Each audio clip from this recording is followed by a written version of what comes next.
Bienvenidos a Relatos del Más Allá. Me encantaría saber desde dónde nos escuchan, dejen sus comentarios, los leo con atención. Y ahora, sin más, prepárense para adentrarse en cada relato. Que los disfruten.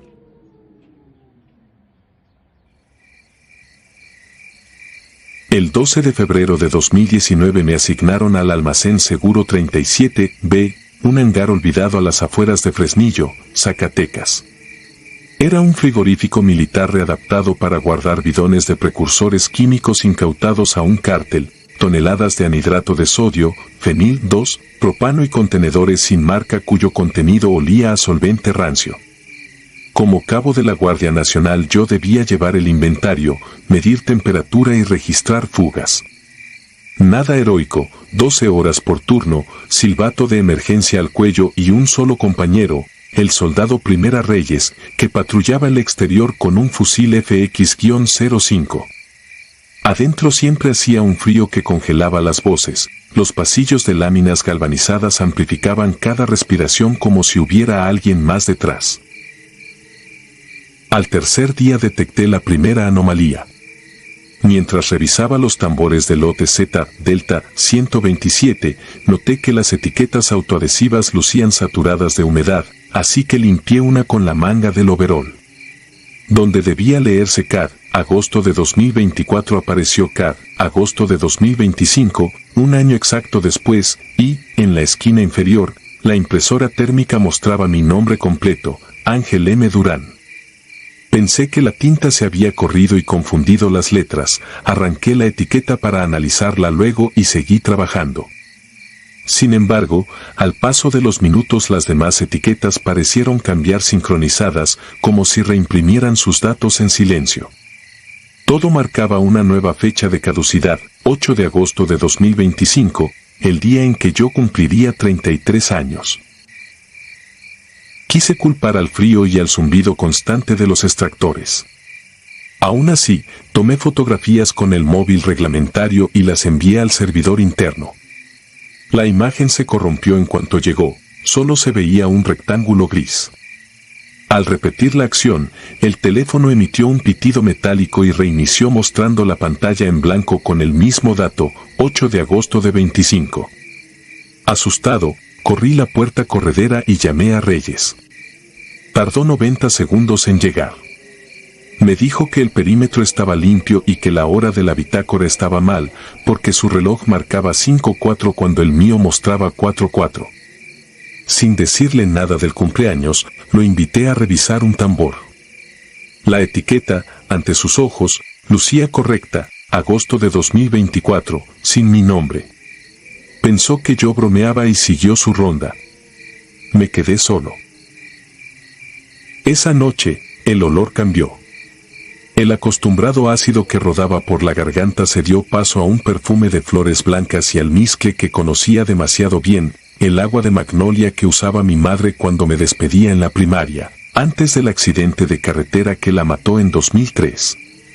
El aroma era exacto, imposible de confundir, y provenía de las rendijas del contenedor Z Delta 127. Un recuerdo infantil revivió con violencia, las manos de ella en mi cuello ajustándome el pañuelo del uniforme escolar, la misma fragancia envolviéndolo todo. El motor diésel del generador se detuvo de golpe. La oscuridad me cayó encima como una manta húmeda y el perfume se hizo insoportable, cargado de nostalgia y algo podrido detrás. Encendí la linterna táctica. Elas alcanzó la hilera de tambores, en la lámina se formó una figura vaporosa que recordaba la silueta de mi madre vista a contraluz cuando abría la ventana de mi cuarto. Tenía la cabeza ligeramente inclinada, como preguntando si estaba bien. Sudé frío. Avancé un paso. El reflector parpadeó. Al volver la luz, la silueta había girado y señalaba la puerta trasera del hangar, una salida sellada con cadena que conducía a un andén inutilizado. El candado colgaba cerrado, pero con la llave puesta. Yo mismo había verificado que no hubiera llave alguna. Abrí. Un corredor angosto llevaba a un congelador en desuso. Las paredes estaban cubiertas de escarcha, salvo un panel donde alguien había limpiado la superficie circularmente. Allí, con trazos de escarcha removida, leí: hijo, no huelas. Se me contrajo el estómago. El perfume se filtraba por las rejillas del congelador con más fuerza, tocaba la punta de la lengua y me devolvía memorias felices para enseguida contaminarse con amoníaco. Entonces escuché la voz de Reyes por radio: Durán, ¿por qué sellaste la puerta principal? Responde. Miré hacia el pasillo, la puerta corredera estaba cerrada y los seguros internos bajados. Yo no los había tocado. Antes de contestar, el canal quedó muerto. Llamé varias veces, solo ruido blanco. De pronto, el panel del congelador se iluminó con luz tenue proveniente de dentro, como si hubiera refrigeración activa a pesar de que las líneas eléctricas seguían muertas. Me acerqué, el termómetro digital pegado a la chapa marcaba 33 grados centígrados, incompatible con la escarcha exterior. Al abrirlo tropecé con un bidón idéntico a los del hangar, pero sin registro en la base de datos. La etiqueta era simple, tinta negra sobre blanco. Lote, M. Ángel. CAD, 8 de agosto de 2025. Cont, un cuerpo. Estado, espera. El tambor estaba caliente. Aflojé la tapa y un gas dulzón escapó directo a mi cara. Cerré los ojos por el ardor.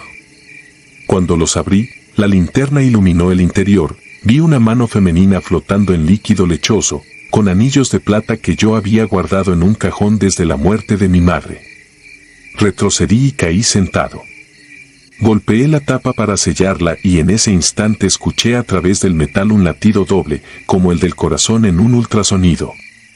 El olor a magnolia explotó en mis senos paranasales, mezclado con el hedor acre de organismo químico.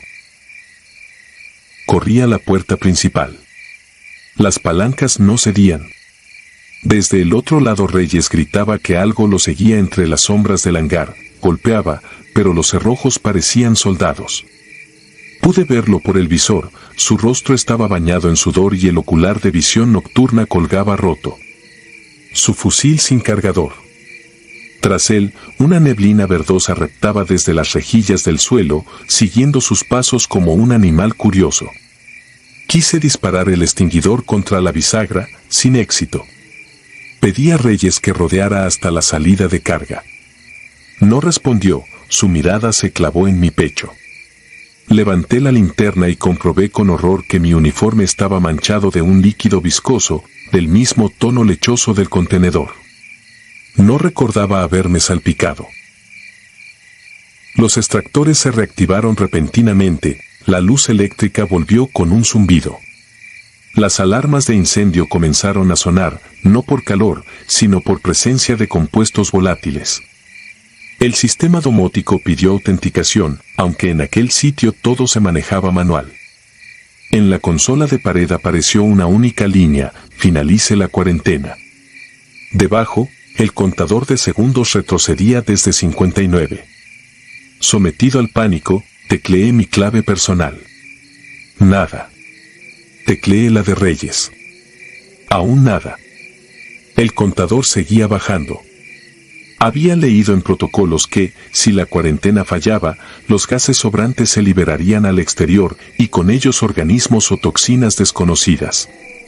No podía permitirlo. Tomé el abrebotes industrial y regresé al congelador. La mano adentro parecía moverse, aunque quizá era el líquido convulso. Pensé en la advertencia: hijo, no huelas. Entonces comprendí que el perfume era un anzuelo, un vector para obligarme a inhalar lo que fuera que estaba contenido allí. Me coloqué la mascarilla de filtro P3, presioné el pedal que conectaba al tanque de aire de reserva, 15 minutos de oxígeno, y saqué el tambor al pasillo. El metal quemaba como si llevara aceite hirviendo. Cuando la alarma marcó 20 segundos faltantes, arrojé el bidón contra la esclusa del extractor, rompiendo la rejilla. El líquido se vertió sobre las turbinas que giraban al máximo, la mezcla se vaporizó en una nube blanca que se dispersó hacia la noche, lejos de la ciudad. La cuenta llegó a 0. En lugar de explosión, la consola mostró cuarentena cumplida y las puertas se desbloquearon. Reyes yacía desplomado, inconsciente, piel perlada de sudor. Lo arrastré fuera. Un carro de la Dirección de Investigación Química llegó 25 minutos después, aseguraron el recinto y nos condujeron al Hospital Militar de San Isidro para pruebas toxicológicas. A mí me aislaron en una cámara hiperbárica, dijeron que mis niveles de benzopireno estaban fuera de escala y que expulsaba un aroma floral que impregnó los filtros de la sala. No me dejaron ver a Reyes. Tampoco me devolvieron el uniforme. Al amanecer del 13 de febrero notificaron que el OTZ Delta 127 había desaparecido de la base de datos. Nunca existió en papel. El coronel médico me sugirió descansar y olvidar el incidente, asegurando que todo se explicaba por una fuga de tolueno alucinógeno. Sin embargo, hace 3 noches, ya licenciado y de vuelta en mi natal Salamanca, llegó por paquetería un sobre sin remitente. Dentro venía una sola etiqueta adhesiva, fresca, idéntica a las del almacén, lote, Amenjo/CAD, 8 de agosto de 2025. Al rasgarla, el aire se llenó de magnolia. Desde entonces, el olor no se va. Ni con ducha de cloro. Ni con jabón de mecánico. Me sigue a la cama y ocupa mis pulmones.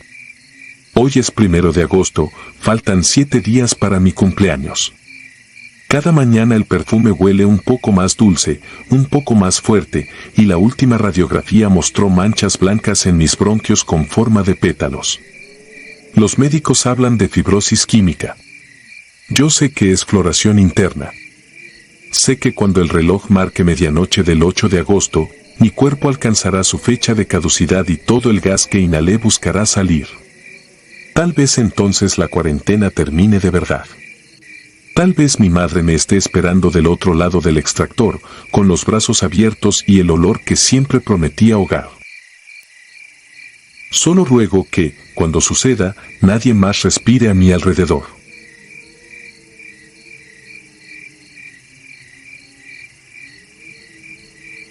Empujado al vacío.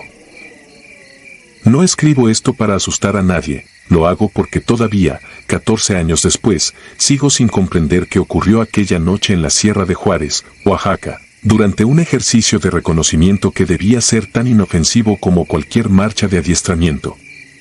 Era 2011 y yo apenas llevaba 2 meses integrado a la compañía de fusileros paracaidistas adscrita a la 28ª Zona Militar. A los 20 años creía que el uniforme era una armadura contra todo, incluso contra las historias de brujería y dueños del monte que los serranos susurran cuando se apaga la lumbre. Aquella arrogancia se me arrancó de cuajo en menos de una jornada. Éramos 8, un teniente recién egresado del heroico, 2 cabos curtidos en retenes contra el narco y 5 soldados rasos que apenas estrenábamos botas. Sin vehículos ni radio de largo alcance, nuestra orden era simple: avanzar ligeros hasta localizar 3 posibles zonas de extracción para futuros operativos. La ruta serpenteaba entre pinos altos, laderas húmedas y cañadas que se tragaban la luz aún a mediodía. Al caer la tarde hicimos alto en un claro cubierto de musgo, tan silencioso que se oían los latidos y uno contenía el aliento. La bruma se colaba como un vaho espeso, impregnándolo todo de un olor terroso, a corteza recién abierta. Entonces escuchamos el primer silbido. No era el viento filtrándose entre las ramas, lo reconocí porque no se modulaba ni se rompía, se mantenía parejo, obstinado, como si alguien quisiera captar nuestra atención sin revelar su posición. Nadie habló. Solo apretamos las correas de las mochilas y aceleramos el paso. 30 minutos después la vereda terminó en un risco áspero que dominaba un barranco desconocido. Ni el teniente llevaba ese corte marcado en su croquis.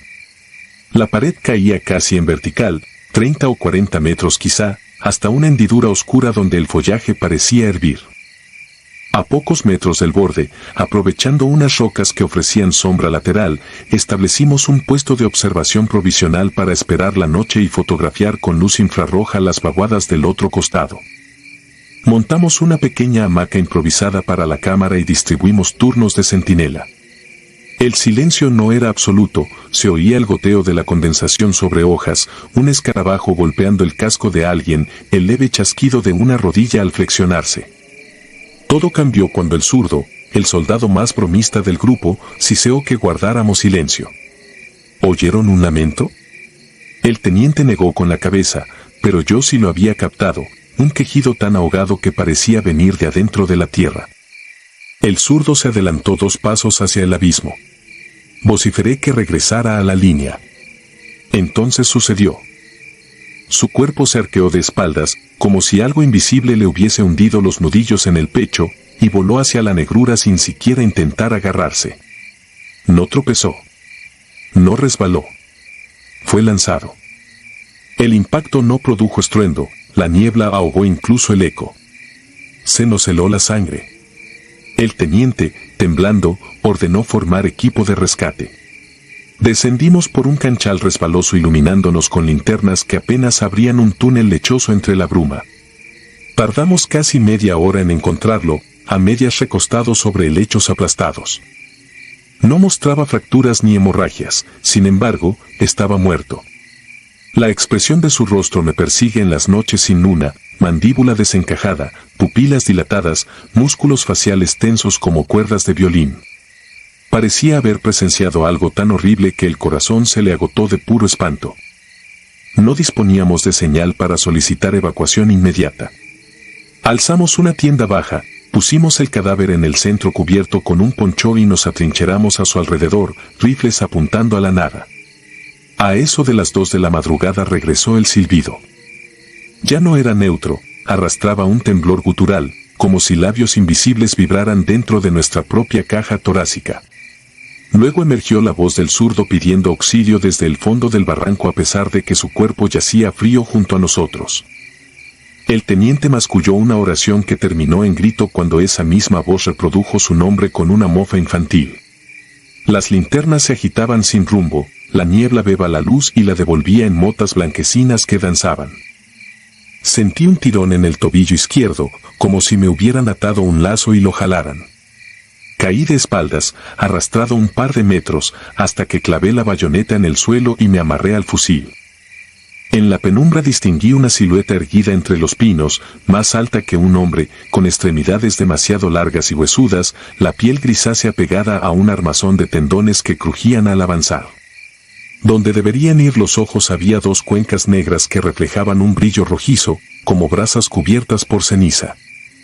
Se movía desacompasada, como si las articulaciones estuvieran dislocadas, pero cada paso sonaba firme, aplastando las ramas húmedas. Apenas musité un retirada antes de que algo me aprisionara el pecho, un frío de ultratumba que inhibió mis pulmones. No sentí manos ni garras, era la opresión de la altura cuando el avión desciende en picada, multiplicada por 1000. Todos caímos uno tras otro, abatidos por una fuerza que no dejaba moretones pero exprimía la voluntad. El último recuerdo de esa noche es la risa. No fue carcajada, era un gorjeo excitado, como un infante agitando un sonajero frente a un animal herido. Luego, nada. Desperté con el amanecer, las pestañas pegadas de escarcha. El zurdo seguía muerto, pero ahora su cadáver estaba de lado, mirando hacia el interior del campamento, aunque nadie lo había tocado. El teniente sostenía el radio con la antena quebrada, juraba que una voz femenina, sin señal visible, recitaba nuestros nombres en cadena. Un cabo presentaba raspones en la garganta, igual que si hubiese resistido un estrangulamiento. El resto sufríamos migrañas, náuseas y una sensación de vacío en el estómago, como si el miedo se hubiera tragado cualquier otra emoción. Al mediodía logramos contacto con el puesto de mando y enviaron un helicóptero U-60 a nuestra posición. La extracción fue un caos. Los pilotos declararon haber detectado interferencias en todos los canales, un zumbido que subía y bajaba con la frecuencia de las aspas. Aseguramos el cuerpo del zurdo en una bolsa mortuoria y nos largamos. Durante el vuelo, el teniente, con la mirada fija en el horizonte, nos pidió que no mencionáramos nada de lo sucedido en los reportes. Argumentó que una versión natural ahorraría problemas administrativos. pero la cara se le torcía cada vez que el motor variaba de revoluciones, como si temiera que aquella cosa hubiera encontrado la forma de trepar a las hélices. La autopsia concluyó paro cardiorrespiratorio sin causa anatómica aparente. Nosotros fuimos trasladados a la enfermería psiquiátrica. 2 compañeros recibieron traslado temporal por trastorno de ansiedad aguda, ninguno volvió al servicio activo. A mí me dieron baja un año más tarde por insomnio crónico y episodios de disociación. Cada vez que intento dormir revivo el instante en que el zurdo flotó antes de caer, como si un gancho invisible se lo llevara. No escucho su voz, pero percibo el silbido, persistente, modulándose en la frecuencia exacta de mi pulso. He investigado archivos civiles sobre leyendas de la sierra y encontré referencias a El Empujador, una entidad prehispánica que custodia entradas a cuevas sagradas y castiga al intruso con una muerte sin heridas para que su alma quede atrapada en el sitio. Quizá sea superstición, quizá un eco cultural que coloniza la mente cuando se siente vulnerable. Lo que sé es que aquella noche algo probó nuestra carne como un niño arroja piedras al agua para ver hasta dónde salpica. Bastó un gesto, un empujón brutal y antinatural, para demostrar que ni el mejor adiestramiento garantiza regresar vivo cuando la montaña decide cerrar su boca. Desde entonces evito los cerros. Vivo en la costa, rodeado de ruidos constantes, el oleaje me ayuda a sofocar el recuerdo del silencio absoluto que precedió al grito del zurdo. Aún así, ciertas madrugadas, al abrir la ventana, creo distinguir un silbido muy tenue mezclado con el viento marino. El sonido no proviene de un punto concreto, parece vibrar dentro de mis tímpanos. Entonces cierro los ojos y siento, en la parte baja de la espalda, la misma presión que lo envió al vacío. Me aferro al alféizar, contengo la respiración y permanezco inmóvil, recordando que la sierra puede estar a cientos de kilómetros, pero la distancia nada significa para aquello que no es humano. Solo cuando amanece y los primeros motores de pescadores rugen en el muelle me atrevo a soltarme. Despierto con los dedos entumidos de tanto apretar, convencido de que, tarde o temprano, la niebla encontrará un sendero hasta mi puerta, y la risa, ansiosa, volverá a envolverme con la misma curiosidad cruel con la que un infante revienta un insecto para descubrir qué hay dentro.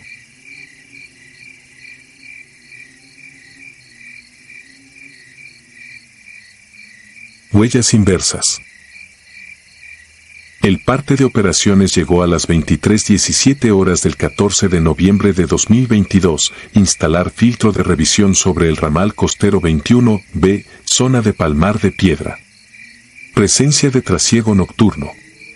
Mantener discreción. Éramos solo 4 elementos de la Guardia Nacional, asignados a un tramo que ni en los mapas del centro aparecía rotulado. El comandante de destacamento nos dejó allí y siguió de largo con la patrulla, volvería a recogernos al amanecer. Quedamos rodeados de mangle, bruma salina y un terraplén que lucía empapado por semanas de lluvia. El Pacífico, detrás de los arbustos, respiraba grave como un animal enorme. Clavamos 2 postes con cinta reflectante, desplegamos la lona del retén y orientamos la lámpara estroboscópica hacia la curva. Estaba tan oscuro que el lodo parecía aceite, aún así, la superficie conservaba la plasticidad suficiente para registrar cualquier pisada o rodadura. Pensé que sería la típica guardia aburrida, hasta que un detalle me congeló, mis primeras pisadas quedaron impresas con nitidez y acto seguido se encogieron, como si la tierra hubiera aspirado sus bordes. Apreté los dientes, tal vez se estaba filtrando agua desde abajo. No comenté nada. A las 0:46 se presentó la primera camioneta, una pick-up sin placas. El conductor apagó luces a 20 metros y avanzó al ralentí, obedeciendo la señal de alto. Revisé chasis, batea y papeles. Nada ilegal, solo redes de pesca. Cuando el vehículo se alejó, me giré para inspeccionar su estela en el terraplén, ninguna marca de neumático. El lodo seguía intacto como espejo. Sin decir palabra, hice señas a Ramírez para que mirara, levantó los hombros, incrédulo. Entonces ambos notamos que, a nuestros pies, continuaban frescas las pisadas de nuestra llegada. Misteriosamente habían duplicado su longitud y apuntaban rumbo al mar. Durante la siguiente hora pasaron 2 sedanes destartalados y un autobús de obreros, mismo fenómeno, 0 huellas de llanta. La tensión subió cuando el viento giró y trajo un olor agrio, mezcla de sargazo y metal caliente. Sentí humedad atragantada en la garganta. Activé la cámara térmica, el asfalto retuvo la firma calórica de cada vehículo, pero el terraplén devolvía una mancha uniforme, sin rastro de fricción. El equipo no estaba fallando, algo anulaba la presión de varias toneladas como si la carretera hubiera sido planchada tras cada paso. A las 2:03, Hernández, nuestro tirador designado, informó por radio que escuchaba pasos en la maleza del lado marino. Nos reagrupamos. El follaje se agitaba con una cadencia que imitaba nuestra respiración, luego cesaba, dejándonos su eco sobre el oleaje.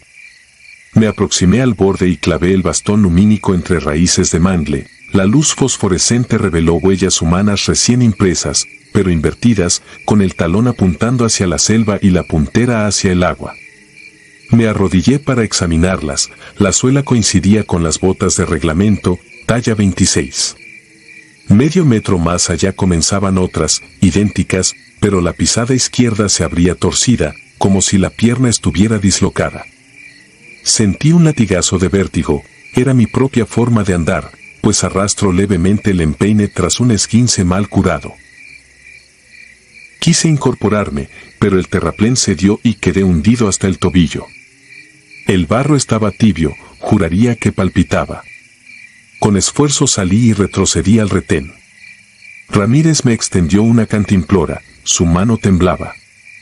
Al destaparla, percibí el mismo olor a sargazo mezclado con óxido. Era agua potable de nuestro bidón sellado. Escupí el sorbo con repulsión. Decidimos pedir refuerzos. La frecuencia oficial escupió un crepitar sordo, como si alguien soplara agua dentro del micrófono. Sin línea, quedamos aislados. El cielo empezó a escurrir una llovizna diagonal. Bajo la luz roja de la baliza observé que nuestras pisadas iniciales se habían multiplicado y ramificaban en abanico, pero todas regresaban hacia el Pacífico. Entre ellas apareció una hilera nueva, marcaba pasos pequeños, casi infantiles, intercalados con los nuestros, aunque ningún niño podía hallarse allí a esas horas. Miré a Hernández, su barbilla vibraba. Él también veía la hilera. Avanzamos tras ella con linterna CIR.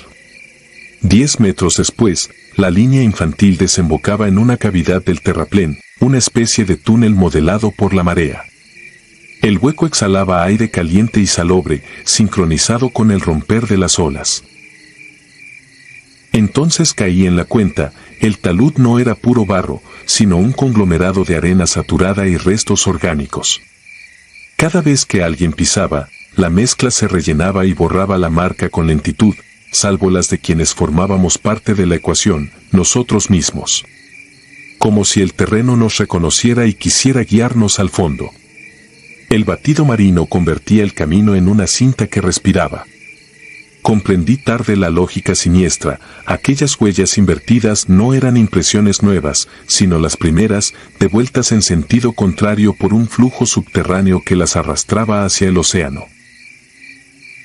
El viento arreció, la lona del retén se desprendió y voló entre las palmeras.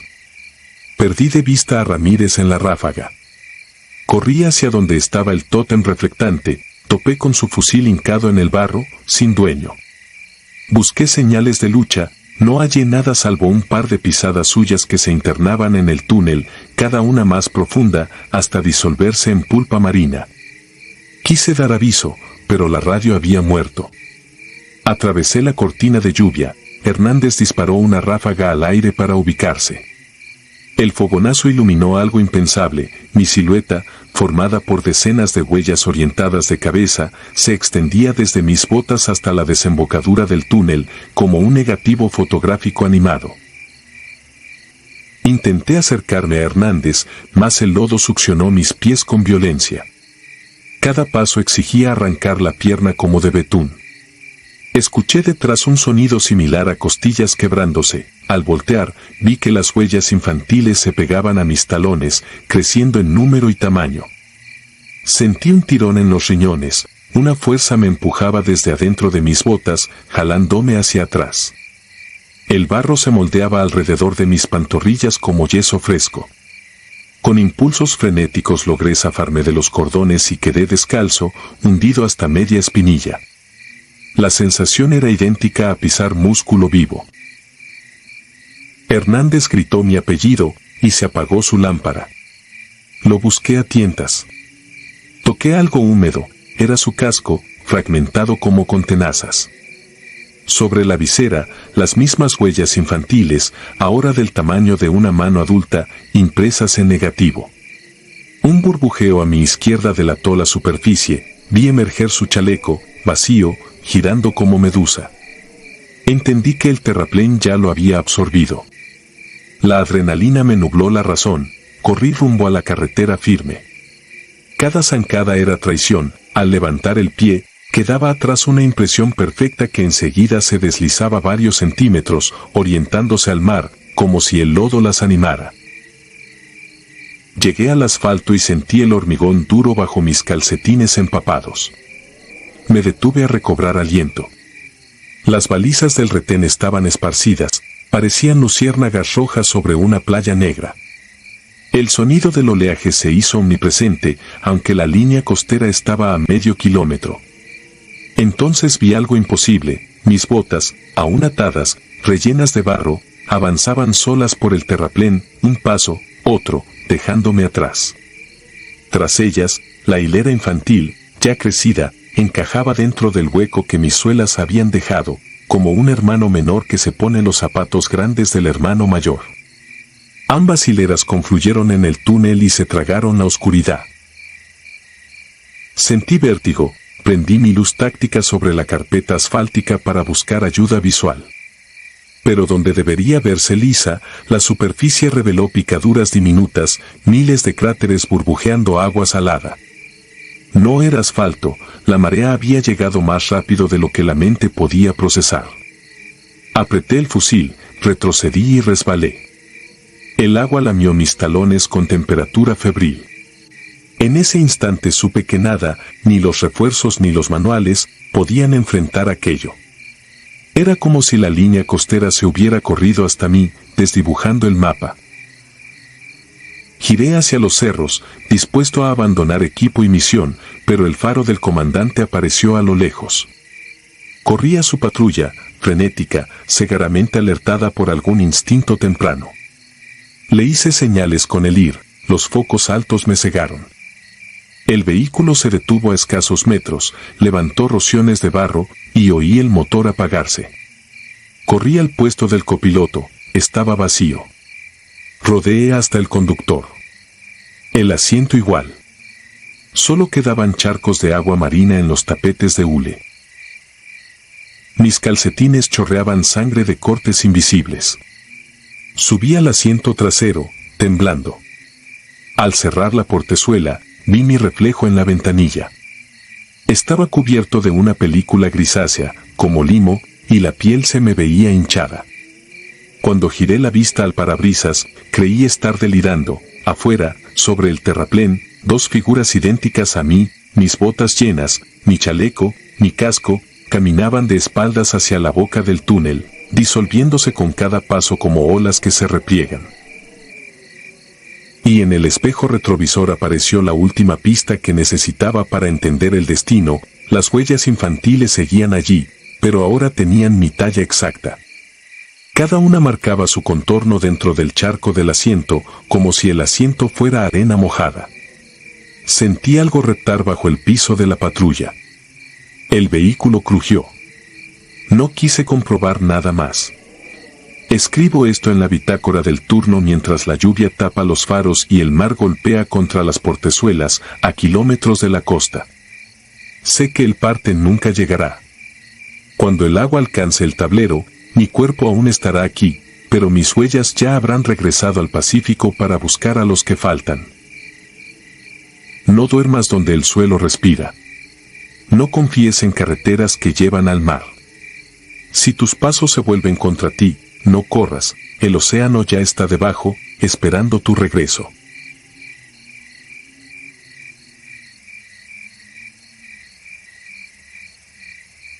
centinela del abismo. No me llamo como figura en los reportes. Quedó todo tachado antes de que me obligaran a firmar mi baja, pero sigo viendo la tinta negra cada madrugada cuando los párpados se rinden. Han pasado 6 años desde la Operación Relámpago Sur en la Sierra de Guerrero, 2019, y no existe un día en el que no repase cada segundo de aquel camino que nos llevó a la nada. Éramos 10, 8 fusileros, un enfermero y yo al volante de un Ural 4320 que ya rebasaba los 30 años de servicio. El objetivo parecía sencillo, llegar a San Ángel Zapotitlán, un caserío enclavado entre barrancas, después de que un deslave aisló a los vecinos. El pronóstico de tormentas tropicales obligaba a evacuar, el Estado Mayor calculaba 6 horas de traslado. Salimos de Chilpancingo a las 4 con los focos de neblina encendidos y las cajas llenas de víveres, catres y jergas. A esa hora la selva huele a café recalentado y a 10 el frío. La autopista se esfumó pronto. En su lugar, una vereda de terracería con curvas como anzuelos se tragaba los neumáticos. Al pasar el kilómetro 82 apareció la primera alerta, los pinos caídos formaban una barricada torcida, recién rota por el viento. Entre todos deslizamos los troncos, sudando barro y miedo a partes iguales, sin radio ni señal satelital, la única brújula era la intuición. Un capitán recién egresado intentó mantener la moral, 20 minutos y retomamos la ruta. Su voz retumbó dentro de la lona y se perdió en la humedad. Nadie contestó. Abrí el mapa impreso que llevaba plastificado, la aguja roja marcaba un desvío no autorizado, un sendero de servicio usado por cartógrafos en los años 70 para medir corrientes subterráneas. Bajo el trazo, alguien había escrito con tinta azul, el aro. Recordé la anécdota de un artillero veterano que juraba haber patrullado por allí y haber visto luces que salían de la tierra, como fogonazos de un incendio sin humo. Soné la bocina 2 veces para romper el silencio y pisé el pedal. El desvío quedó atrás de inmediato. Si antes la vegetación era cerrada, ahora parecía un túnel orgánico.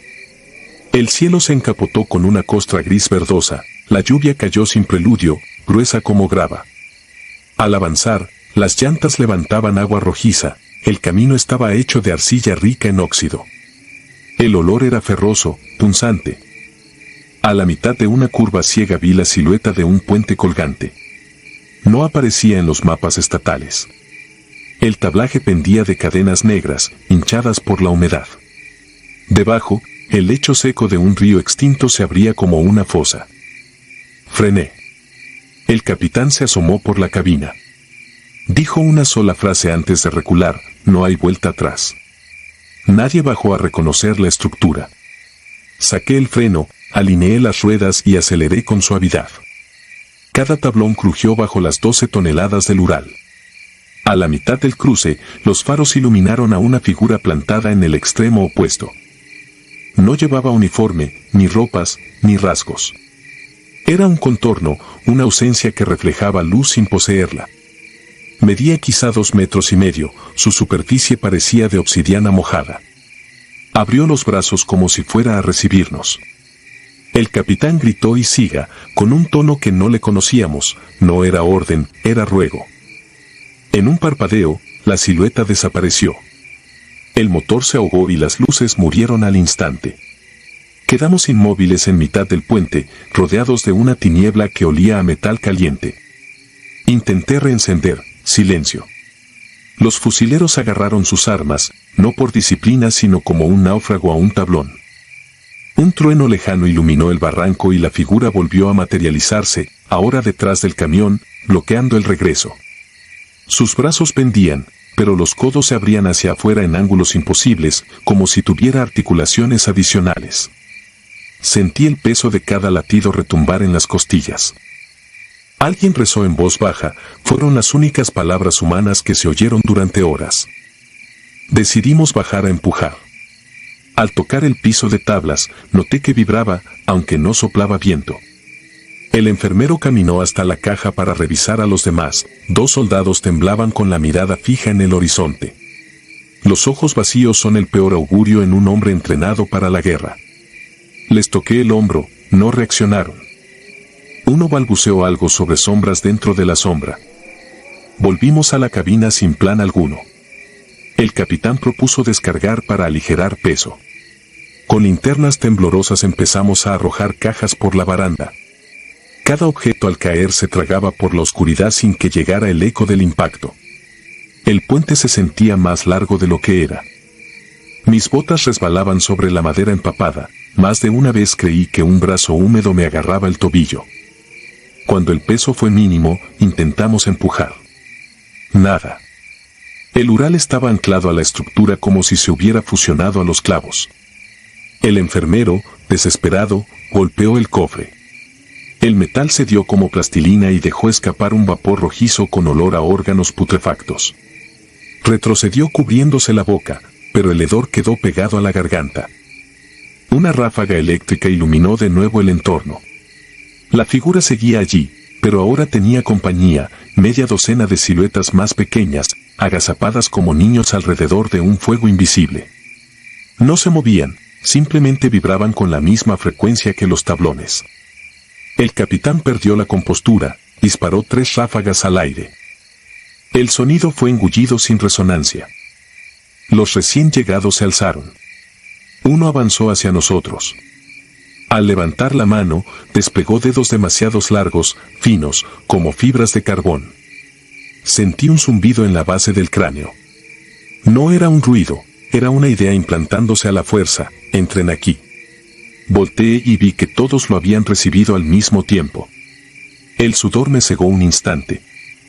No huimos, empezamos a retroceder sin darnos cuenta, como marionetas. El enfermero cayó de rodillas, repitiendo que la voz le hablaba con su propia voz. Traté de sujetarlo, su piel ardía pese al frío. Me miró sin pupilas, allí solo había un espejo negro donde se proyectaba el rostro de la criatura. El capitán dio la orden de saltar del puente al barranco. Era una locura, pero menor que cruzar hasta el otro extremo. Sin pensarlo corrí hacia la baranda, el enfermero me siguió a trompicones. El golpe de la madera podrida contra el pecho me devolvió una chispa de lucidez. El lecho estaba 15 metros abajo, pero no era roca seca, sino una niebla compacta que giraba como un remolino cenizo. Antes de saltar escuché un crujido detrás. Uno de los fusileros se había acercado al centinela. Extendió la mano, hipnotizado. La superficie de la criatura se abrió como un iris, devorándolo sin un sonido. Quise gritar su nombre, pero mi laringe se cerró de terror. El capitán empujó mi espalda. Caí. El aire olía a ozono y estiércol. Cuando esperaba el impacto, la niebla me absorbió y me escupió de nuevo sobre tierra firme. Me incorporé con las costillas en llamas. Estaba en una pendiente fangosa, a medio kilómetro del puente, sin escuchar disparos ni motores. Solo un silencio subterráneo, como dentro de una tumba recién sellada. A unos metros hallé al capitán con la pierna rota, la tibia asomaba como una varilla oxidada. Intenté improvisar una férula con ramas, pero sangraba demasiado. Durante horas lo arrastré entre matorrales esperando encontrar un camino. El suelo cambiaba de textura sin transición, barro, grava, hojarasca, otra vez barro, como si caminara sobre un mapa mal pegado. Al anochecer, el capitán deliraba. Murmuró que el centinela custodiaba un umbral forjado con sacrificios, que cada década reclamaba sangre de uniforme. No supe si era fiebre o una verdad que estaba allí antes de nosotros. Al final dejó de respirar con un ronquido tenue. La lluvia cesó de golpe. El cielo se rió con relámpagos silenciosos, destellos blancos que no daban trueno. Entre ellos distinguí el contorno del puente a lo lejos, intacto, sin camión, sin cajas, sin compañeros. El vacío que me llenó no era duelo, era la certeza de que yo también debería estar ausente y, sin embargo, la cosa me había permitido escapar. No recuerdo haber caminado de vuelta. 3 días después desperté en la enfermería del 50º Batallón en Iguala. Un coronel de inteligencia redactó mi renuncia, alegando trastorno agudo de estrés. Me otorgaron la pensión mínima y un expediente sellado. Pregunté por los otros 9 nombres, nadie me respondió. El acta oficial habla de alud, de vehículo sepultado, de 0 supervivientes. Soy el 0, supongo. Las noches siguen oliendo a hierro mojado y a motor quemado. Cuando el sueño me derrota, vuelvo al tablón donde el Ural quedó atrancado. Escucho la vibración que no viene del viento y siento como algo me llama para completar la lista de sacrificios. No sé qué ocurrirá cuando cierre los ojos por última vez, pero temo que al abrirlos estaré en el centro del puente, brazos extendidos, guardando silencio para que otro convoy se confíe y pase. Nadie podrá decir que es mentira, yo lo vi. Y no mentiré tampoco, volveré a ese mismo cruce, aunque sea en pesadillas, para quedarme de centinela hasta que el abismo decida que ya cobró lo que le falta.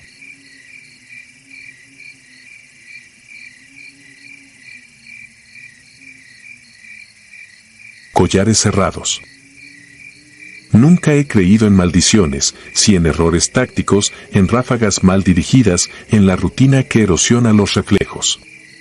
Pero lo que viví la madrugada del 14 de mayo de 2019, en la Sierra Baja de la Mixteca oaxaqueña, no cabe en ningún procedimiento operativo. Hablo porque los partes oficiales borraron la mitad de lo ocurrido y porque todavía me despierto con la garganta estrangulada por un collar que no llevo puesto. Íbamos 5 elementos del 7º Batallón de la Guardia Nacional, llamado Z-Eco Enclave, escoltando a 2 binomios caninos.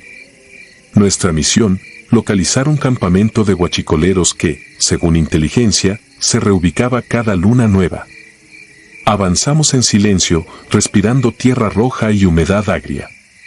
El GPS militar marcaba coordenadas fantasma, cada 15 metros el punto saltaba como si la colina se moviera debajo del mapa.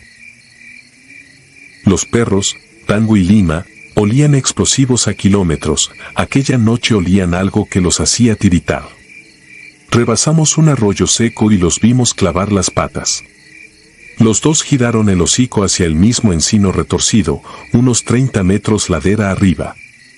No ladraban, gemían sin despegar la mirada. El guía los animó con un vamos, vamos, pero las correas eran puro cable tenso contra el suelo. Me adelanté. Subir la pendiente con chaleco, fusil y linterna luz roja crujía las vértebras.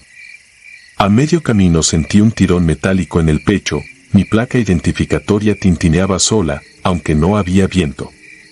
La sujeté por instinto y seguí hasta el árbol. Entonces la linterna enfocó algo brillante adherido a la corteza, mi propia placa, mellada por un clavo de herrumbre, idéntica número por número a la que colgaba de mi cuello. Toqué la lámina fría, detrás, la savia resumaba negra, como aceite viejo. Abajo, los perros gimieron más fuerte. Oí un clac seco, luego otro, los collares de titanio comenzaron a cerrarse como si un puño invisible girara las hebillas. El guía forcejeó hasta que las correas se soldaron a la tráquea de los animales. Las linternas danzaron en el caos, Tango cayó primero, patas convulsas, Lima se arrastró hacia mí como pidiendo quitarle la soga, pero sus ojos se apagaron antes de llegar. El sargento gritó, marcha atrás, todavía no había disparos, no había enemigo visible, solo la respiración agónica de 2 cuerpos entrenados para encontrar bombas y que ahora eran la bomba silenciosa de nuestro pánico. Debí desclavar la placa, pero algo, y sé que suena cobarde, me congeló. Era la sensación de que no me pertenecía, de que aquel metal había estado ahí antes de que yo naciera. Cuando al fin acerqué la mano, escuché un segundo sonido, tec tec tec, como millones de patas diminutas rascando el tronco. Un enjambre de hormigas blancas salía de la hendidura, cargando virutas de mi nombre. El radio tartamudeó con estática circular, cada frecuencia repetía nuestro indicativo Z-Eco 7 con mi propia voz, aunque nadie transmitía. El cabo de comunicaciones revisó los diales, todos marcaban canal abierto, pero la aguja del potenciómetro giraba sola, igual que los collares. Me ordenaron descender con cautela. Al dar el primer paso, el encino exhaló un crujido tan profundo que pareció abrirse la montaña. Una rama baja se partió y cayó a centímetros de mi casco, cubierta de líquenes que olían a sangre coagulada. Regresamos al arroyo cargando los cadáveres caninos. El guía, que nunca llora, dejaron caer sus lágrimas sobre el pelaje sin decir palabra. Intenté radio a base, interferencia pura. Encendimos un dron para ganar visión térmica. La pantalla mostró siluetas humanas rodeando el árbol, pero el zoom reveló que eran huecas, sin órganos caloríficos, solo contornos helados moviéndose contra toda lógica biológica. A las 3:40 llegó la niebla, tan espesa que la linterna devolvía helas a nuestros mismos ojos. El sargento decidió fortificarnos allí hasta amanecer. Armamos un semicírculo con troncos secos y mantas térmicas. Nadie durmió. Escuchamos pasos que no dejaban huella, respiraciones que no desplazaban aire. Cada minuto revisaba mi placa real y la sentía más pesada, como si absorbiera algo de mí. Poco antes de las 5, la bruma se aclaró. El árbol se veía desde el campamento, solitario contra un cielo plomo. En su base yacían, imposible, nuestros 5 cuerpos, acomodados boca arriba, gargantas abiertas por collares invisibles. Reconocí mi propio rostro tan nítido como en un espejo. Quise alzar el fusil, pero los dedos no obedecieron, la carne, fría. Comprendí que seguía mirándome a distancia y, sin embargo, vivía dentro de un reflejo desplazado. Tal vez muerto. El instinto de infante de marina venció el terror. Corrí hacia la colina para derribar esas copias o confirmarlas. Cada metro sentía menos peso, como si el cuerpo se quedara atrás, hasta que tropecé con una raíz y besé el suelo.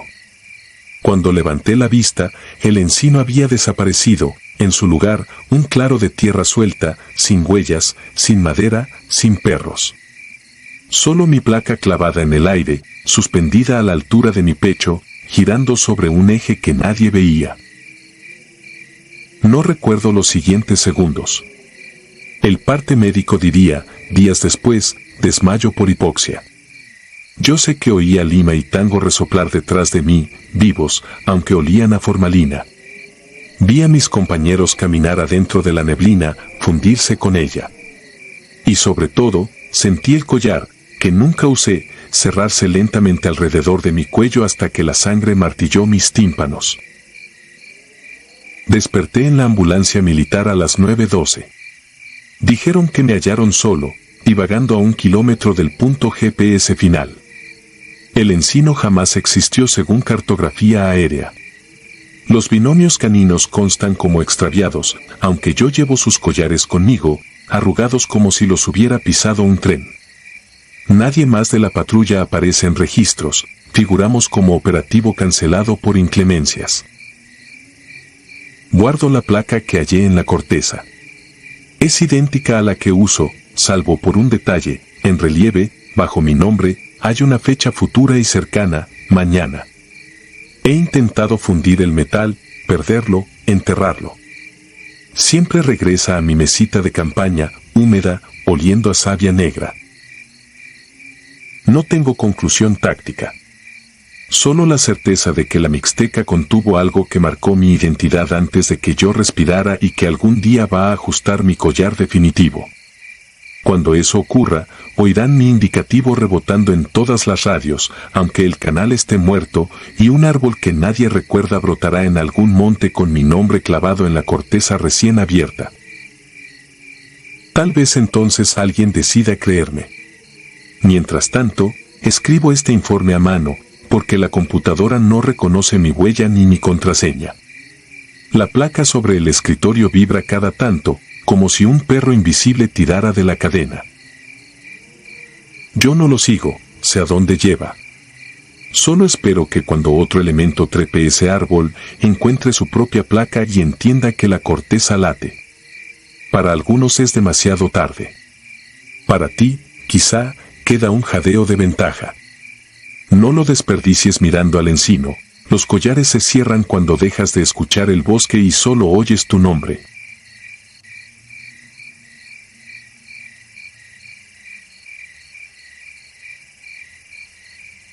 Centinela agónico.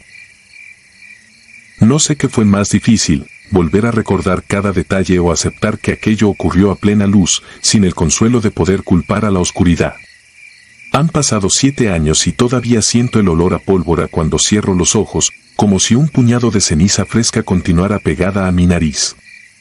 Me llamo Ignacio Telles, y en 2018 vivía con mis padres y mi hermana menor en Rancho El Molino, un caserío de menos de 40 habitantes oculto en las faldas de la Sierra Azul, al norte de Michoacán.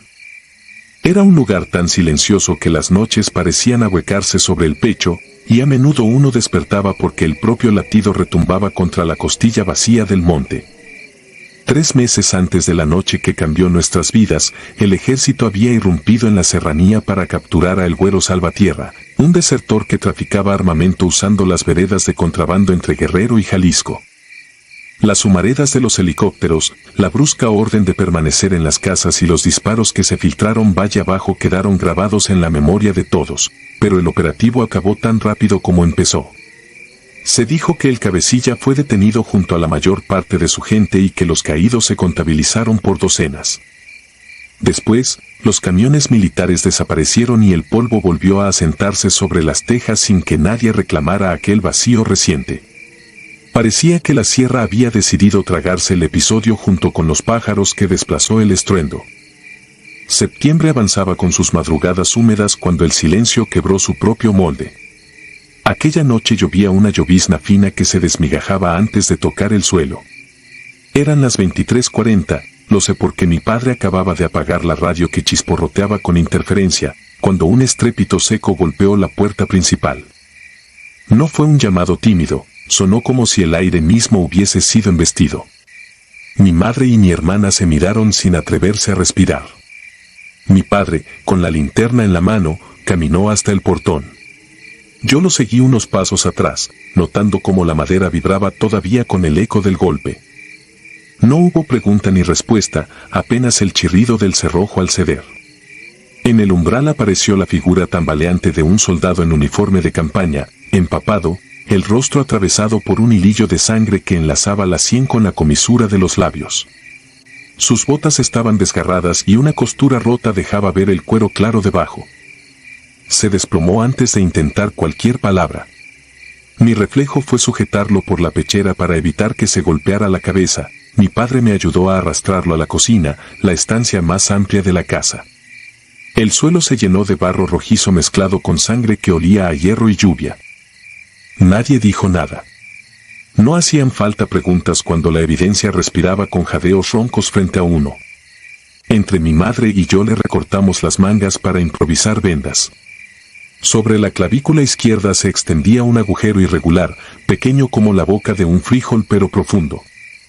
La sangre brotaba lenta, casi perezosa, como si el cuerpo hubiese desistido ya de luchar.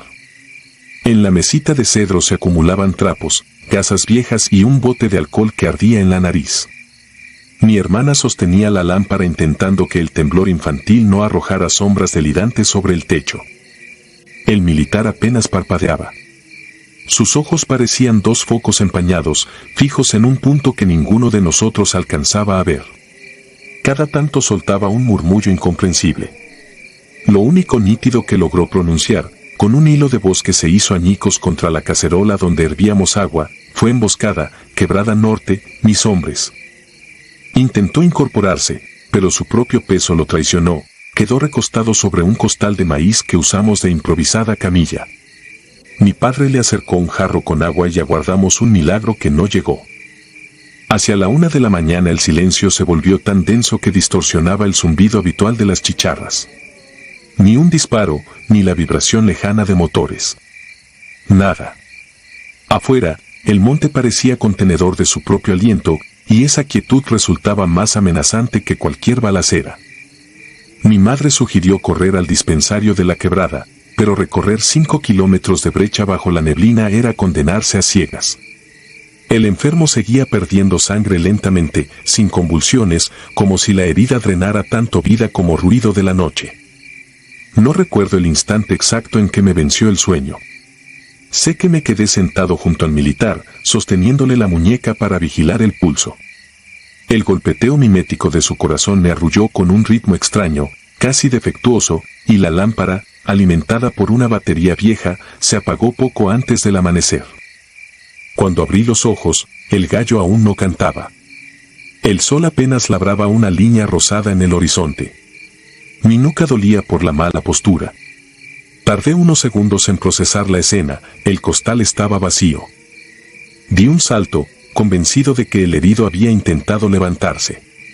Pero en la cocina no había rastro de barro, ningún trapo manchado, ni la huella de una bota mojada.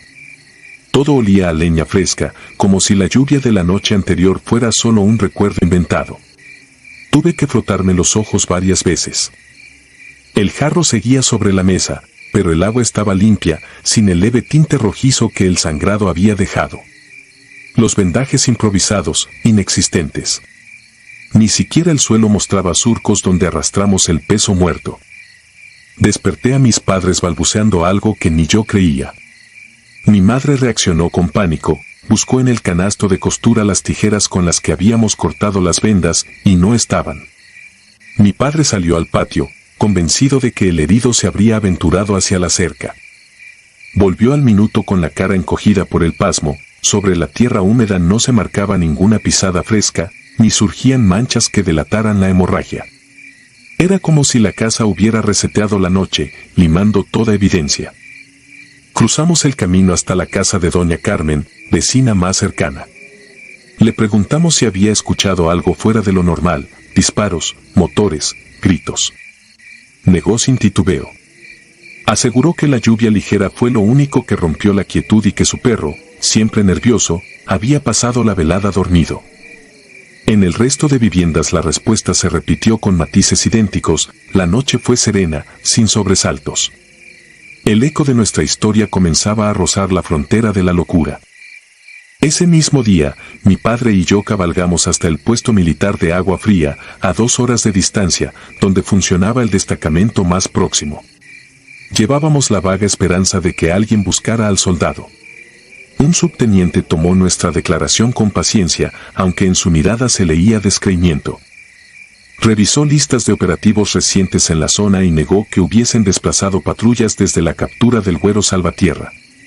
Nos agradeció la información y nos invitó a retirarnos antes de que oscureciera.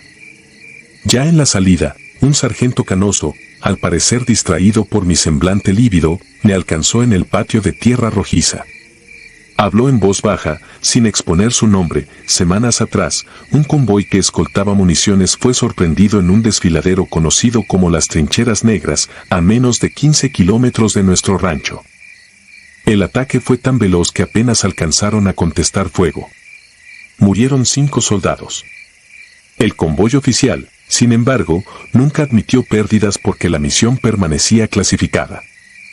Entre los caídos figuraba un cabo paramédico. La descripción coincidía, según susurros de cuartel, con un hombre de pecas y rictus marcado, herido en el hombro izquierdo. Antes de exhalar, aquel cabo repetía tambaleante que debía volver con los suyos. Regresamos en silencio. El polvo caliente de la tarde se pegaba al sudor como si quisiera sellar la memoria para siempre. Pero el rancho parecía otro. Las gallinas se arrinconaban como si un depredador invisible rondara, los perros rehusaban acostarse en el corredor donde depositamos al militar, y mi hermana, hasta entonces ajena a miedos infantiles, se negaba a cruzar la cocina cuando el sol caía.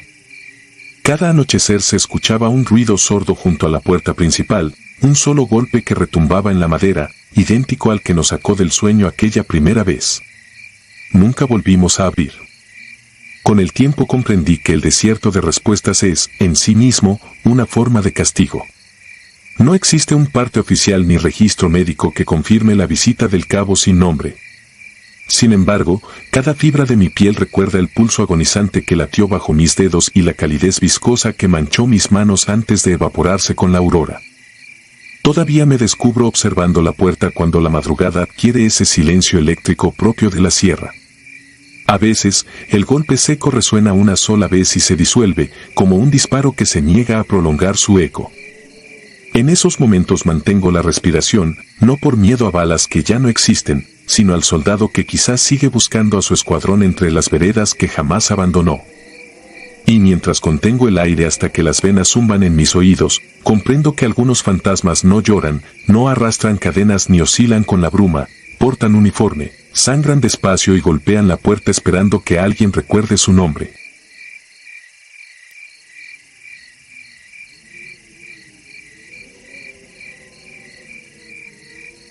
fuego hueco. No sé cuántas veces he intentado escribir este informe, pero cada madrugada la misma silueta se perfila tras la ventana y me obliga a detenerme. Hoy he llenado el cargador y he puesto la lámpara táctica sobre el teclado. Quizá eso me dé la calma suficiente para terminar. La operación ocurrió en 2016, cuando aún pertenecía al destacamento Lince, una célula de operaciones especiales formada por exjefes y paracaidistas. Éramos 6, acostumbrados a insertarnos de noche, evacuar rehenes y desaparecer sin dejar rastros. Nada de lo que relato aquí existe en los archivos oficiales porque, simple y llanamente, se decidió tacharlo como pérdida por inclemencias atmosféricas. Ojalá hubiera sido solo mal clima. Nos convocaron a las 5 horas. El capitán Gálvez nos mostró unas imágenes satelitales de la Sierra de los Tlamacas, un pliegue rocoso en el norte de Veracruz donde, según la leyenda local, los voladores de Papantla se negaban a danzar porque el aire ardía sin luz. Las fotos revelaban varios asentamientos casi alineados sobre la cresta, como si alguien hubiese dibujado un pasillo de tierra oscura entre dos valles. Una tormenta tropical azotaba la zona y, según Protección Civil, un caserío llamado Ojo de Lobo había perdido comunicación. Orden sencilla, vuelo bajo hasta un helipuerto improvisado, reconocimiento, evacuación de civiles y salida antes de que el viento cerrara la ventana aérea. Procedimiento estándar. Despegamos a las 18:40 horas en un U-60. Yo viajaba entre el sargento Barrios, calmado como siempre, y Gálvez, que revisaba mapas con un bolígrafo de tinta roja.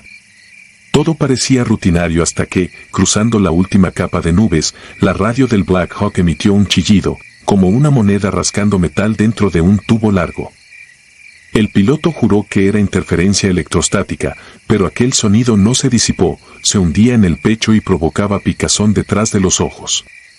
Recién al posarnos, el silencio volvió, demasiado absoluto, como si la selva hubiese sido reemplazada por un negativo de sí misma. El helipuerto improvisado era una cancha de basquetbol agrietada. Ni un alma. Las porterías de madera seguían de pie, pero los tableros estaban clavados con sogas negras, como si alguien hubiera querido impedir que el viento los arrancara. Al encender nuestros focos descubrimos huellas que se internaban en los arbustos, cientos de pisadas descalzas, todas orientadas monte arriba. Ninguna salía. Avanzamos en columna. Al poco tiempo, el barro empezó a burbujear alrededor de nuestros tobillos. No era agua de lluvia, olía a grasa quemada. Encontramos la primera casa a casi 1 kilómetro, una choza de bloc con puertas arrancadas. Sobre la mesa, tortillas aún flexibles y café tibio. Alguien nos había preparado hacía escasos minutos, pero no había ni moscas ni perros callejeros. En un rincón reposaba un cuenco de barro con un líquido transparente que, al acercar la luz, revelaba un resplandor interior, una llama diminuta que danzaba sin consumir oxígeno. Toqué el borde y sentí el calor, era fuego, pero no dejaba humo. Barrios quiso etiquetar el objeto para el laboratorio, mas Gálvez ordenó seguir. El pueblo consistía en 7 viviendas dispersas, todas mostraban la misma escena, comida servida, camas revueltas, ausencia total de personas. Lo más extraño eran las fogatas. En cada patio ardía aquel fuego sin color, silencioso, que iluminaba sí, pero no calentaba más allá de los 3 o 4 centímetros de su núcleo. Parecía holograma, excepto por la quemadura que dejó en mi guante cuando acerqué un dedo. A las 21:13 horas, la niebla se espesó. El GPS marcaba brincos de 20 metros y las brújulas vacilaban. Decidimos reagruparnos frente a la iglesia, un edificio de madera carcomida con un campanario ladeado. Mientras aseguraba el perímetro, el cabo Reyes reportó algo inusual: las lápidas del pequeño camposanto habían sido retiradas y los huecos estaban vacíos. No había ataúdes, apenas la tierra removida formando anillos concéntricos alrededor de un círculo central, del cual sobresalía un poste de cedro cubierto de símbolos. Tomé fotos y envié la secuencia al helicóptero, pero el enlace se cortó. La oscuridad se volvió total, como si la sierra absorbiera la luz infrarroja. Gálvez decidió pernoctar en la iglesia hasta que el clima mejorara. Sellamos puertas y apilamos bancas, instalamos sensores acústicos y mantuvimos 2 guardias rotativos. A la medianoche, el cabo Reyes gritó. Lo encontramos en el atrio posterior, de rodillas, temblando. Sostenía una soga trenzada hecha con cabellos humanos. En su cuello, la piel mostraba líneas rojas en espiral, pero no sangraba. Murmuraba algo: el fuego es un espejo, el fuego es un espejo. Intentamos calmarlo, sus ojos estaban invertidos, la esclerótica cubierta de venas negras. De pronto, exhaló con violencia una bocanada de vapor helado y cayó sin pulso. Tenía la temperatura corporal de un paciente febril y, sin embargo, su piel estaba rígida como si llevara horas muerto. No pudimos evacuar el cuerpo, la tormenta hendía la techumbre y cada intento de llamada satelital devolvía el mismo zumbido metálico. Alrededor de las 3 horas, los sensores registraron movimiento a 9 metros. Gálvez y yo salimos a inspeccionar. No vimos nada, pero el monitor térmico mostraba siluetas dispersas, figuras apiladas unas sobre otras, como si las firmas se fusionaran en una masa única. Las lecturas bailaban, 30, 50, 120 grados centígrados, una locura. Al regreso, la puerta de la iglesia se hallaba abierta y el interior vacío. Cada equipo, cada mochila, cada banco, incluso el cadáver de Reyes, había desaparecido. El piso estaba limpio, salvo por una línea de ceniza que formaba flechas señalando hacia la ladera norte. Creí en una emboscada, no encontré rastros de combate. En vez de pólvora había un olor acre, idéntico al que emana el cobre al fundirse. Seguí las flechas, convencido de que el resto me precedía. No sé cuánto caminé. El bosque cambió, los troncos se arqueaban formando túneles naturales y los helechos parecían latir al compás de mis pasos. Entonces descubrí un claro redondo. Al centro erguían 4 columnas de piedra volcánica, enlazadas por cables de púas oxidadas. Bajo ellas, colgaba un cilindro de hierro repleto de carbones, la fuente de las llamas huecas. Ardían blancas, indiferentes al viento y a la lluvia. Vi sombras humanas. Mis compañeros se encontraban de pie, alineados detrás de las columnas, los ojos vacíos, la piel tensa como cuero secado. Frente a ellos, un hombre muy delgado, o lo que pensé que era un hombre, sostenía un farol con esa misma llama sin humo. Vestía harapos antiguos pegados al torso por costras de tierra. No pronunció palabra.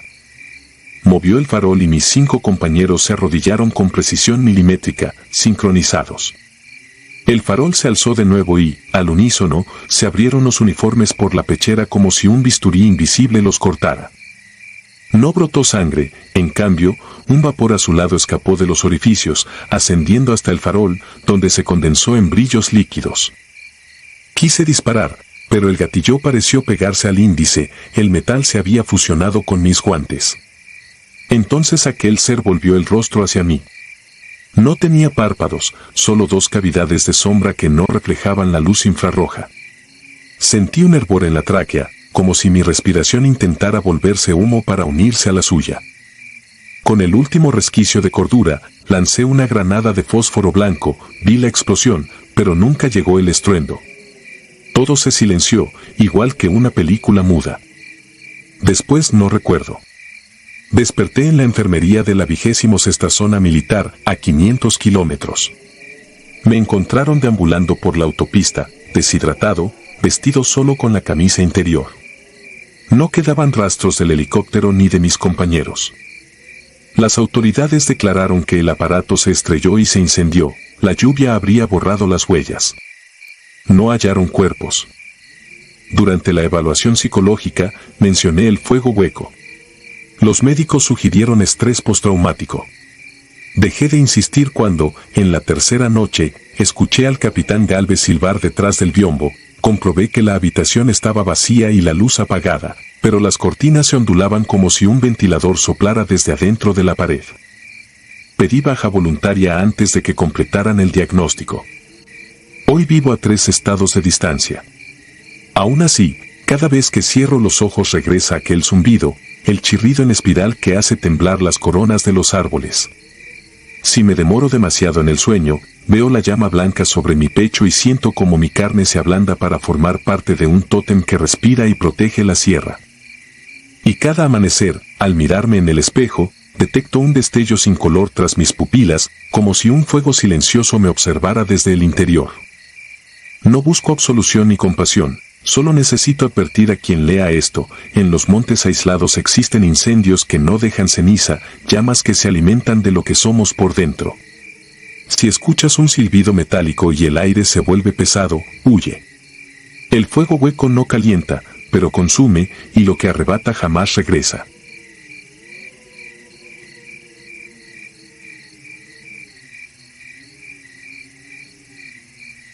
El vigía de la Loma Negra.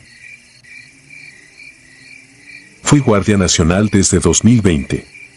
No cuento esto para lucirme, sino porque a veces la memoria no me deja dormir y necesito poner en claro lo que vi. Fue en la sierra entre Durango y Sinaloa, una franja áspera donde las brechas se confunden con arroyos secos y cada curva podría ser una emboscada. A la operación le pusieron nombre de carpeta, Loma Negra. Inteligencia hablaba de un campamento con tambos y una carpa grande usada como centro de procesamiento. No era producción, era desaparición. Nos tocó entrar a 4, sin uniforme visible, mochilas discretas, limpio el metal para no brillar ni oler a aceite. Caminamos de noche, guiados por marcas que solo se ven cuando sabes mirarlas, ramas dobladas en la misma dirección, huellas de llanta con dibujo de camioneta vieja, cenizas tibias junto a una piedra con marcas de cuchillo. La radio se mantenía muda salvo por 2 claves pactadas. Si sonaban, nos congelábamos donde estuviéramos. La ladera olía a pino húmedo y plástico quemado. A ratos el monte parecía abrirse para dejarnos pasar, y a ratos sentí que nos cerraba el camino. Encontramos la brecha poco antes del amanecer. Desde arriba, la Loma Negra era un lomo con heridas de tierra removida y un círculo de tiendas baratas que apenas se distinguían por el brillo apagado de sus lonas. Había 2 halcones en una roca, fumando y mirando al valle. Esperamos. El viento cambió de dirección y se llevó nuestro olor hacia el arroyo. Aguantamos sin mover un músculo hasta que los 2 se levantaron a orinar detrás de unos matorrales. Nos deslizamos por la pendiente, bordeando el campamento en silencio, con el dedo listo pero frío. La carpa principal estaba atada con mecates. No había guardia afuera. Uno de los míos quedó tapando la subida, otro se recargó en un tronco con el fusil acostumbrado a su hombro. A mí me tocó entrar. El aire ahí dentro era espeso, una mezcla áspera de solvente y sudor viejo. Había mesas de madera, cubetas con tapas deformadas, tambores con señales de corrosión en los bordes. Sobre una mesa, un altar improvisado con veladoras chatas, un mantel oscuro y una figura cubierta con un rebozo. No me detuve a rezar ni a pensar, solo revisé, registré, marqué mentalmente lo que después tendría que escribir en un parte. Abrí un tambor con la palanca. Me golpeó un olor que se te pega a la garganta. El líquido tenía una piel inquieta y, flotando en él, restos que no quiero describir y que, sin embargo, no olvidaré. Cerré los ojos un segundo, no por asco sino por enojo. Sentí que el estómago me jalaba hacia adentro, como si el cuerpo supiera que aquello era una ofensa. Entonces bajó la temperatura. No un fresco normal de montaña, sino un corte neto. Se me erizó la piel bajo la camiseta. Pensé que era el amanecer, pero todavía faltaba. Las veladoras se vacilaron como si algo caminara alrededor. Escuché lo que creí que era un paso ligero, luego otro, y otro más, en un ritmo raro que no reconocí como humano. Me asomé hacia el extremo de la carpa. Nada. Solo lona que cruje cuando el viento la muerde. Iba a dar la señal de salida cuando la lona del fondo se tensó y una sombra ganó volumen. No puedo explicarlo con palabras técnicas, no era un hombre, no era un animal que yo conozca. Era una silueta alta, más alta de lo normal, con las extremidades desproporcionadas, como si la gravedad no la obligara a cargar su propio peso. La cara no era una cara, era una oquedad sin rasgos y, sin embargo, yo sentí que me miraba. 2 puntos se encendieron donde deberían estar los ojos, sin color definido, más bien como brasas pálidas. Se movió sin rozar el suelo. Lo juro. Me quedé clavado con el fusil sin decidir si apuntar o salir. El que cubría la entrada asomó medio cuerpo y me vio inmóvil. Se quedó igual. En ese segundo, la cosa emitió un sonido largo que me apretó los tímpanos, una mezcla de metal vibrando y voz que no es de garganta. No era un grito ni un llamado. Era una advertencia. No sé quién fue el primero en reaccionar. Tal vez yo, tal vez el otro. Salimos. El de la subida agitó la mano, linternas a la distancia, gente corriendo desde el arroyo. No nos habían visto, pero ese ruido los había inquietado. Dejamos marcas mínimas para el regreso, bajamos por una cañada y nos metimos en una cueva corta cubierta con ramas. Adentro olía a tierra cerrada y hoja podrida. Afuera se escucharon pasos, piedras que ruedan, chasquidos de cerrojo, respiraciones que no son de monte. Aguantamos horas. Cada tanto, uno de ellos golpeaba el suelo con la bota como si estuviera midiendo el terreno. Me mordí la lengua para no maldecir en voz alta. Cuando por fin se fueron, el sol ya había subido. Empezamos a bajar por un atajo que no figuraba en el mapa. En el borde de un claro, una garza cruzó el arroyo sin sonido. No sé por qué lo recuerdo, pero su vuelo me pareció una señal para seguir sin mirar atrás. Regresamos con lo mínimo indispensable: coordenadas, descripción, rutas de acceso, probable cantidad de personal. En el informe escribí lo que se podía escribir. No puse lo otro. Los mandos actuaron rápido. Por la tarde, subimos con apoyo del ejército. Varias unidades, drones, peritos, todo el protocolo. Llegamos. Las tiendas estaban, los tambos también, pero vacíos. Se habían llevado lo útil y lo que incriminaba. El altar seguía ahí, el mantel quemado en una esquina, las veladoras sin llama.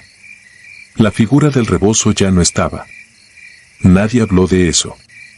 Nadie preguntó. Los peritos encontraron rastros suficientes para probar el propósito del lugar, pero no tanto como para dar con responsables. En la carpa quedaban huellas de guantes, de botas baratas, marcas de arrastre. Yo veía otra cosa, veía la madera de la mesa con pequeñas hendiduras, como si hubieran tocado ahí manos con uñas de tierra, y la lona marcada por una especie de hollín que dibujaba una curva. Me quedé mirándola hasta que me llamaron por apellido para firmar. Esa noche me dormí sentado con las botas puestas. Desperté empapado, con el sonido metido en la cabeza. No tenía que ver con el crimen organizado, ni con el miedo a la represalia. Era la certeza de que algo nos había visto primero, que el monte tiene sus propios vigías y que a veces, cuando entras donde no te llaman, no solo escuchas motores o radios enemigas, escuchas a la sierra defendiendo sus secretos. Pasaron semanas. Hubo operativos nuevos, algunos con éxito, otros sin resultado. Me tocó carretera, me tocó filtro, me tocó escolta. Cada vez que cruzábamos una zona boscosa y el aire cambiaba, yo volvía a sentir ese descenso brusco de temperatura en la piel. Nunca más vi aquella silueta, pero en cada montaña que te obliga a guardar silencio antes de subir, la sentí cerca. No escribo esto para asustar a nadie ni para glorificar lo que hacemos. Lo escribo porque a veces la versión oficial deja fuera trozos que explican por qué un hombre entrenado puede quedarse inmóvil frente a algo que no cabe en los manuales. En la Loma Negra no solo encontramos pruebas de un delito. También confirmamos que hay sitios donde el suelo cobra memoria y que la gente de la sierra no está sola. Hay cuidadores sin nombre que vigilan como centinelas viejos, ajenos a bandos y a fechas, y que no toleran que alguien convierta la montaña en una fábrica de olvido. Si algún día te toca caminar por ahí, no trates de retar al monte. Camina ligero, no hables más de lo necesario, y si el aire se corta como si de pronto faltara un pedazo, da la vuelta con calma. Tal vez un vigía sin rostro ya te midió el paso. Y créeme, no conviene que empiece a marcarte el compás.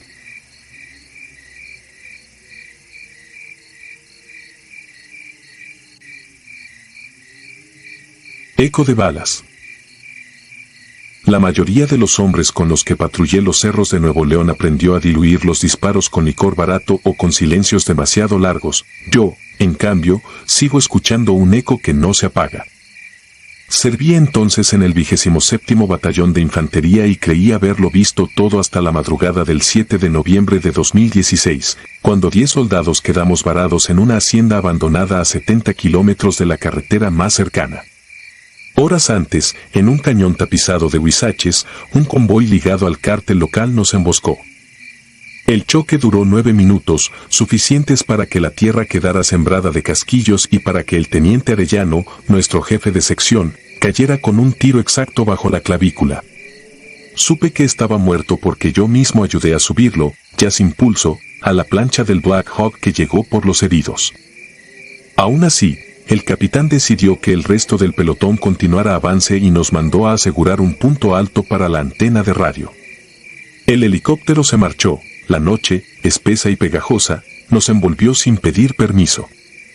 La hacienda parecía un animal muerto, tejas rotas, muros mordidos por bejucos, dolorosas grietas donde anidaban murciélagos.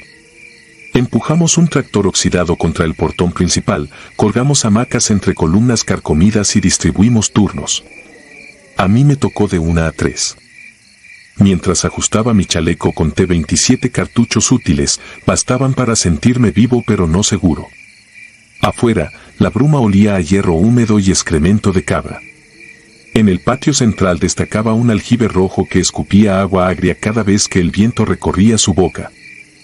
El único sonido constante provenía de 2 ventiladores portátiles que resoplaban aire caliente sobre la radio táctica que el cabo Rosas juraba mantener viva hasta recibir órdenes de repliegue. A las 2:07 el estático del radio me arrancó del sopor.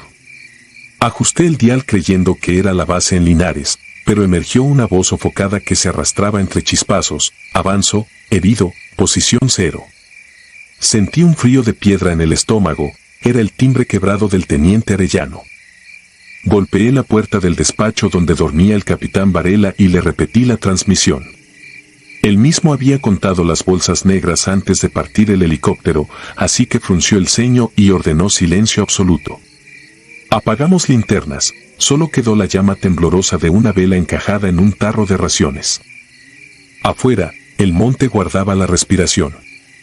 Entonces sonaron 3 golpes en el portón, secos, reglamentarios, exactos. El tractor vibró como si hubiese recibido un embate de carnero. Varela, fiel al código de no abandonar a ningún elemento, ordenó abrir. Corrí el cerrojo con la boca amarga de terror. Una figura se desplomó sobre nosotros, uniforme pixelado, cuello empapado, ojos desorbitados. Era Arellano.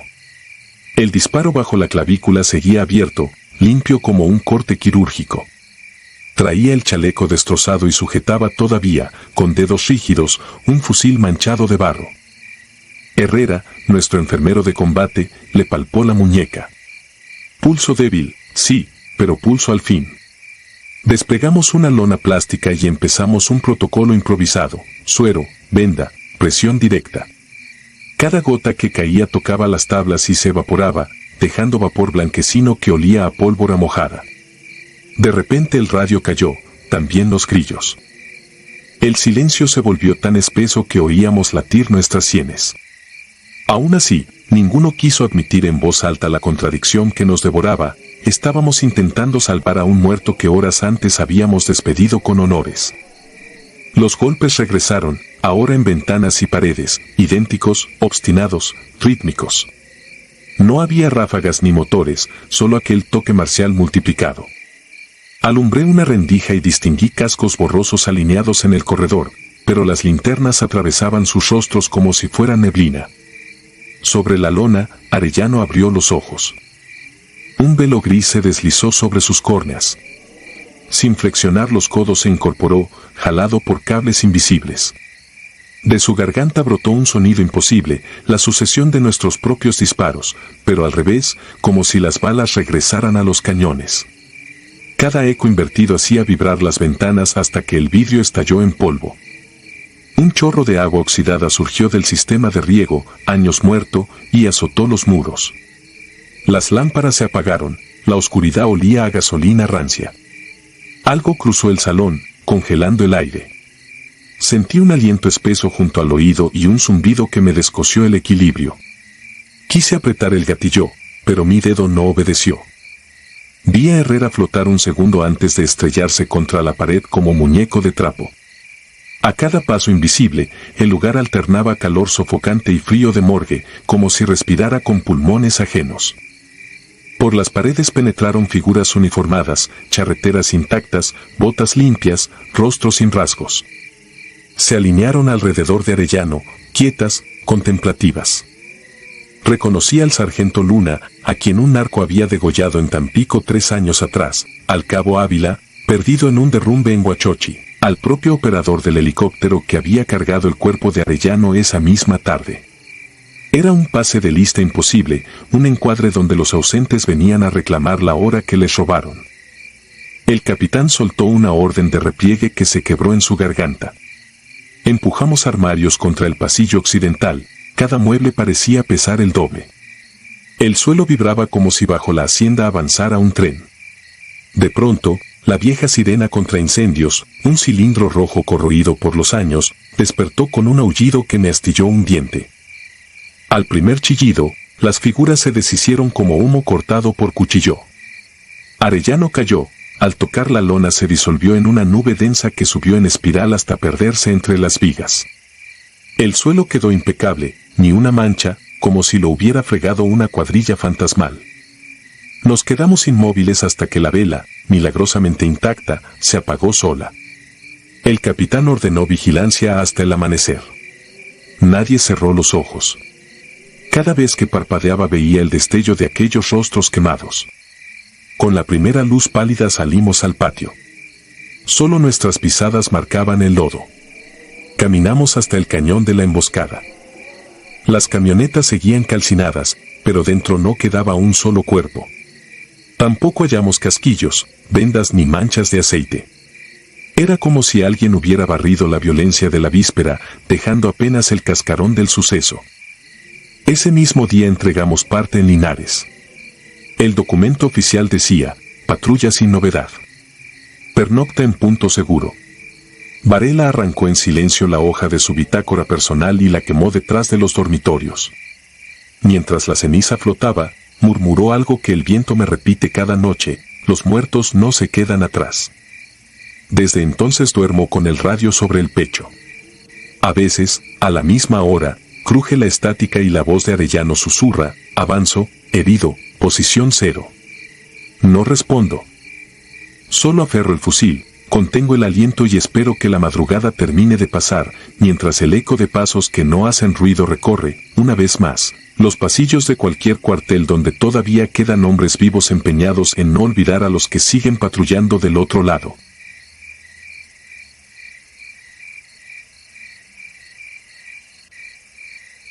Si te gustaron estos relatos, regálanos tu like y déjanos tu comentario, y no olvides suscribirte al canal para que sigas recibiendo las notificaciones de los próximos relatos.